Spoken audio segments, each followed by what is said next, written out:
पांचवां अध्याय भगवान के यश कीर्तन की महिमा और देवर्षि नारद जी का पूर्व चरित्र। सूत जी कहते हैं, तदनंतर सुखपूर्वक बैठे हुए वीणापाणी परम यशस्वी देवर्षि नारद ने मुस्कुराकर अपने पास ही बैठे ब्रह्म ऋषि व्यास जी से कहा। नारद जी ने प्रश्न किया, महाभाग व्यास जी, आपके शरीर एवं मन दोनों ही अपने कर्म एवं चिंतन से संतुष्ट है ना? अवश्य ही आपकी जिज्ञासा तो भलीभांति पूर्ण हो गई है, क्योंकि आपने जो यह महाभारत की रचना की है वह बड़ी ही अद्भुत है। वह धर्म आदि सभी पुरुषार्थों से परिपूर्ण है। सनातन ब्रह्म तत्व को भी आपने खूब विचारा है और जान भी लिया है। फिर भी प्रभु, आप अकृतार्थ पुरुष के समान अपने विषय में शोक क्यों कर रहे हैं?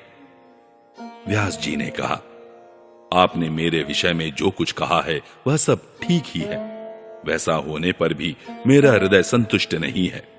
पता नहीं इसका क्या कारण है। आपका ज्ञान अगाध है। आप साक्षात ब्रह्मा जी के मानस पुत्र हैं, इसलिए मैं आपसे ही इसका कारण पूछता हूं। नारद जी, आप समस्त गोपनीय रहस्यों को जानते हैं, क्योंकि आपने उन पुराण पुरुष की उपासना की है जो प्रकृति पुरुष दोनों के स्वामी है और असंग रहते हुए भी अपने संकल्प मात्र से गुणों के द्वारा संसार की सृष्टि, स्थिति और प्रलय करते रहते हैं। आप सूर्य की भांति तीनों लोकों में भ्रमण करते रहते हैं और योग बल से प्राणवायु के समान सबके भीतर रहकर अंतःकरणों के साक्षी भी हैं। योगानुष्ठान और नियमों के द्वारा पर ब्रह्म और शब्द ब्रह्म दोनों की पूर्ण प्राप्ति कर लेने पर भी मुझ में जो बड़ी कमी है उसे आप कृपा करके बतलाइए। नारद जी ने कहा, व्यास जी, आपने भगवान के निर्मल यश का गान प्रायः नहीं किया। मेरी ऐसी मान्यता है कि जिससे भगवान संतुष्ट नहीं होते वह शास्त्र या ज्ञान अधूरा है। आपने धर्म आदि पुरुषार्थों का जैसा निरूपण किया है, भगवान श्री कृष्ण की महिमा का वैसा निरूपण नहीं किया। जिस वाणी से चाहे वह रस भाव अलंकार आदि से युक्त ही क्यों ना हो, जगत को पवित्र करने वाले भगवान श्री कृष्ण के यश का कभी गान नहीं होता। वह तो कौओं के लिए उच्छिष्ट फेंकने के स्थान के समान अपवित्र मानी जाती है। मानसरोवर के कमनीय कमल वन में विहरने वाले हंसों की भांति ब्रह्मधाम में विहार करने वाले भगवत चरणार विंदाश्रित परमहंस भक्त कभी उसमें रमण नहीं करते। इसके विपरीत जिसमें सुंदर रचना भी नहीं है और जो दूषित शब्दों से युक्त भी है, परंतु जिसका प्रत्येक श्लोक भगवान के सुयश सूचक नामों से युक्त है, वह वाणी लोगों के सारे पापों का नाश कर देती है, क्योंकि सत्पुरुष ऐसी ही वाणी का श्रवण, गान और कीर्तन किया करते हैं। वह निर्मल ज्ञान भी जो मोक्ष की प्राप्ति का साक्षात साधन है, यदि भगवान की भक्ति से रहित हो तो उसकी उतनी शोभा नहीं होती। फिर जो साधन और सिद्धि दोनों ही दशाओं में सदा ही अमंगल रूप है, वह काम्य कर्म और जो भगवान को अर्पण नहीं किया गया है, ऐसा अहैतुक कर्म भी कैसे सुशोभित हो सकता है? महाभाग व्यास जी, आपकी दृष्टि अमोघ है, आपकी कीर्ति पवित्र है, आप सत्यपरायण एवं दृढ़ व्रत हैं। इसलिए अब आप संपूर्ण जीवों को बंधन से मुक्त करने के लिए समाधि के द्वारा अचिंत्य शक्ति भगवान की लीलाओं का स्मरण कीजिए। जो मनुष्य भगवान की लीला के अतिरिक्त और कुछ कहने की इच्छा करता है, वह उस इच्छा से ही निर्मित अनेक नाम और रूपों के चक्कर में पड़ जाता है। उसकी बुद्धि भेदभाव से डर जाती है। जैसे हवा के झकोरों से डगमगाती हुई डोंगी को कहीं भी ठहरने का ठौर नहीं मिलता, वैसे ही उसकी चंचल बुद्धि कहीं भी स्थिर नहीं हो पाती। संसारी लोग स्वभाव से ही विषयों में फंसे हुए हैं। धर्म के नाम पर आपने उन्हें निंदित सकाम कर्म करने की भी आज्ञा दे दी है। यह बहुत ही उल्टी बात हुई, क्योंकि मूर्ख लोग आपके वचनों से इस निंदित कर्म को ही धर्म मानकर यही मुख्य धर्म है ऐसा निश्चय करके उसका निषेध करने वाले वचनों को ठीक नहीं मानते।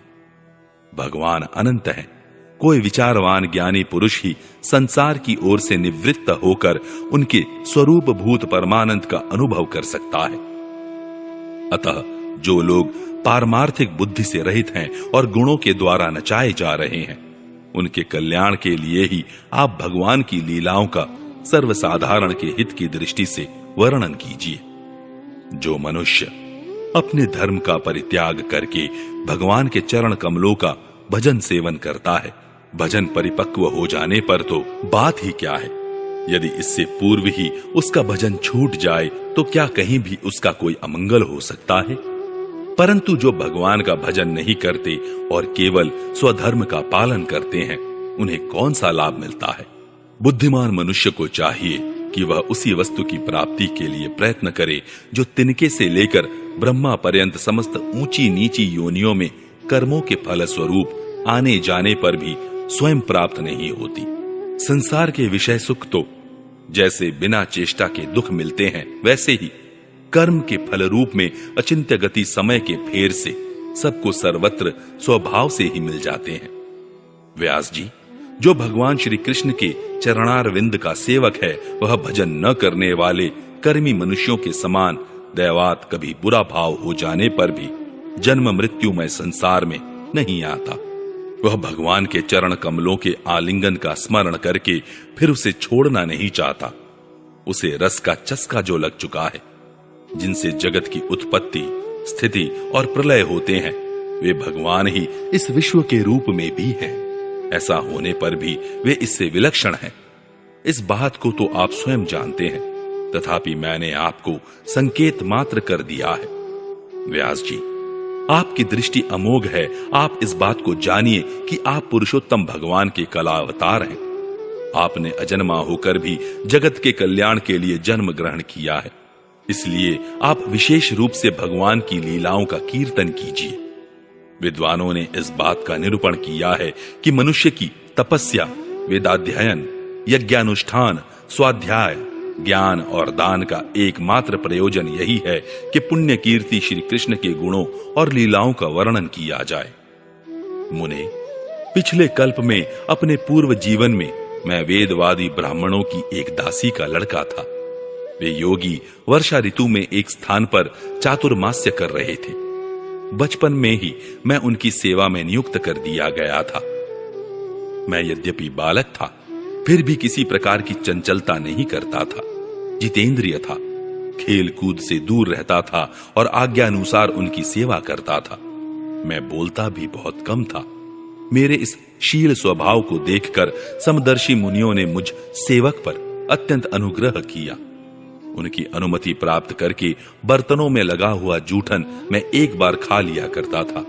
इससे मेरे सारे पाप धुल गए। इस प्रकार उनकी सेवा करते करते मेरा हृदय शुद्ध हो गया और वे लोग जैसा भजन पूजन करते थे, उसी में मेरी भी रुचि हो गई।